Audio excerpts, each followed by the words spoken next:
This week's 26 Minutes Dakar, we do the second week of Dakar 2013 from Tucumán through the rest of Argentina and then over the Andes into Chile for three final stages to decide who will win 2013 Dakar Rally.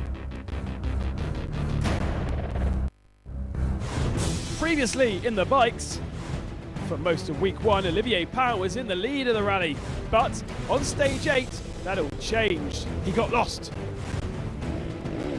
Having won stage 5, Castor moved into rally lead after a consistent run come rest day. To find myself here in the Dakar lead at the rest day is really magical. For Cyril Deprez, a gearbox problem and then a changed engine means the four-time champion is 24 minutes down.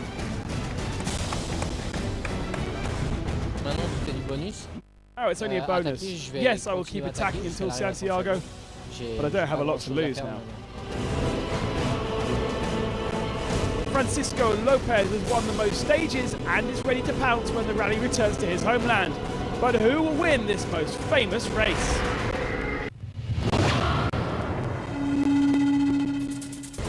And previously in the cars, Stefan Pederhansel has 2 stage wins going into week 2 and seems comfortable to manage the gaps to his main rivals. We're having a race without any mistakes, and after 1 week we have 3 minutes over Nasser Al-Attiyah. It will be complicated until the end. Indeed, reliability has not been a problem for Nasser Al-Attiyah, just navigation has caught him out. But year 1 in his buggy, he's not aiming that high.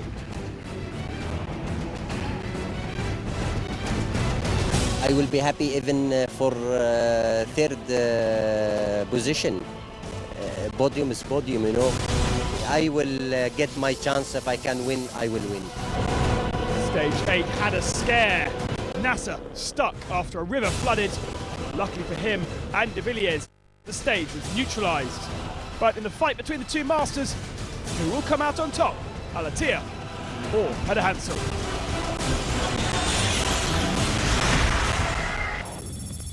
Stage 9 is the longest special stage, just shy of 600 kilometres for cars and bikes as we head to Cordoba. It's more fast tracks and forest passes. Got it.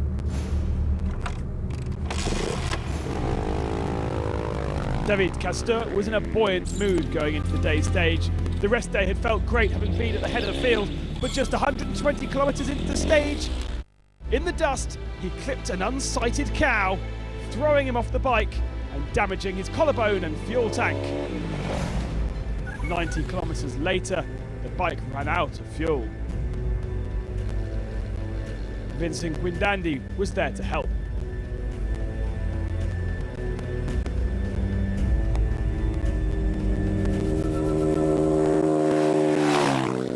C'était plein de virages, de revirages. Turn after turn after turn.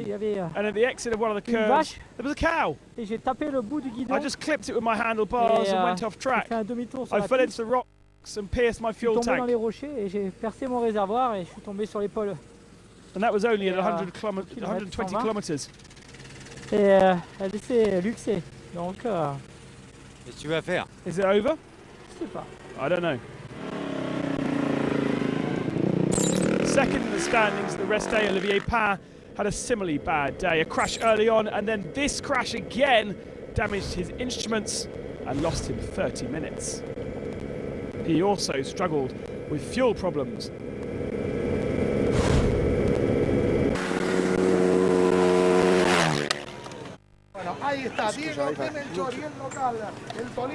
Pan's chance of a rally slipping away. Chilico Lopez was also in the walls. The fast, rocky nature of the tracks, torturous for bikes. A little mistake could cost a lot of time. Una pequeña caída en una curva. I had a little crash in the corner. There was a lot of dust, so from now on I've got to take it easy. At this stage we cannot see. When overtaking a rider, I lost the bike and crashed. He damaged the instruments and he would lose time again. So Cyril Deprez was on fire, proving he had a lot in reserve in that first week. Incredibly, having been 25 minutes down at the start of the day, he ended the day just behind his teammate at the head of the standings. It had been a torturous 12 hours on the bike. I've got blisters on my feet, pain in my hands, but it was important to go hard, and thankfully, I'm here. As expected, the special didn't really suit the two-wheel drive buttons. Girl and Shishri, winner of stage 8, struggling and slipping down the order. But then it got worse. In the second half of the stage, he stopped, wheelless. Voilà.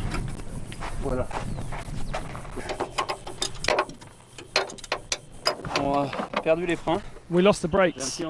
There were quite a few times when the brakes weren't working correctly, and eventually no brakes.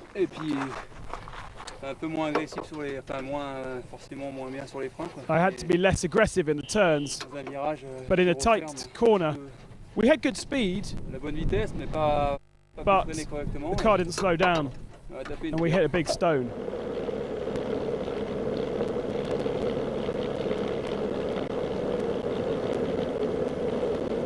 The last 3 stages had been tough for Nani Roma, and he was in a bad mood on the rest day. Therefore, he bounced back to win stage 9.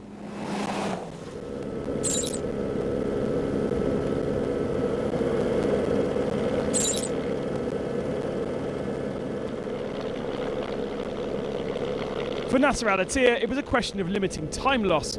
A rocket on the long straights in the desert, he was to struggle on the twisty paths of the Cordoba provinces. With only half the stage covered, he already lost 7 minutes on Pederhansel, but then it got worse. The buggy stopped. Later on in the evening, the Red Bull Qatar buggy eventually made it back to the bivouac. Race over due to water pump and wheel bearing problems.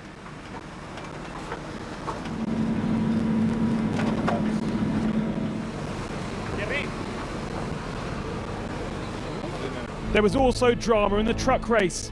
The leader, Gerard de Roy, stopping as early as 8 kilometres into the stage, the Dutchman struggling with turbo problems. He also had punctures as well on the stage and steering issues.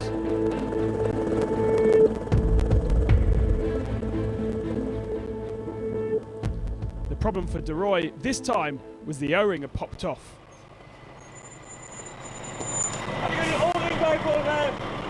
Do you have an O-ring for the turbo hose? No. Have a good day. Eventually, the Dutchman made it 1 hour 25 minutes down. It's not good for us. We lose 1.5 hours at least. But yeah, still a long way, but not good. So, Eduard Nikolaev inherited the lead of the truck race, 17 minutes ahead of his nearest rival. However, it's not been a great run so far, 6th and 7th just before the rest day. This, however, is not how to drive your truck.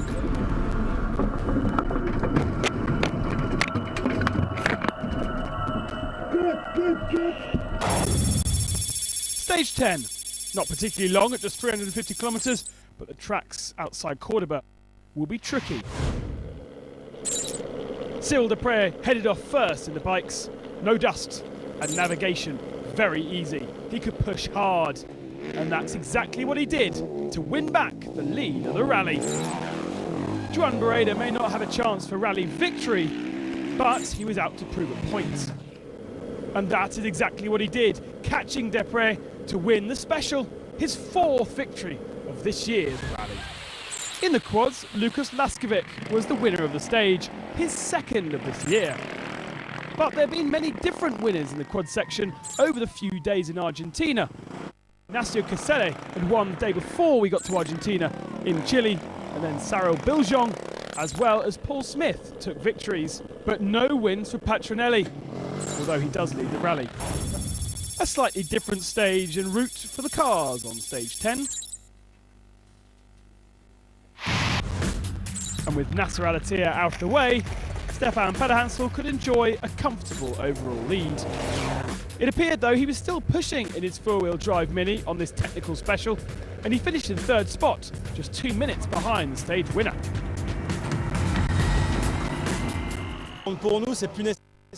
For us, it isn't necessary to take all the risks just to gain a few minutes now. It's better to apply a secure strategy. But we are going to start managing our leadership now. Out of 6 Dakar rallies, including 2 on a bike, Orlando Terranova has only finished the race once. But stage 10 will remain in history. Orly became the first ever South American to capture a stage win in the car section in his fast BMW, an old X3CC.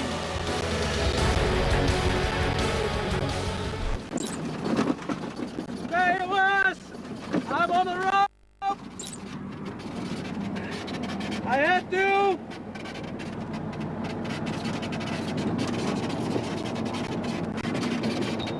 See you in the V-Box!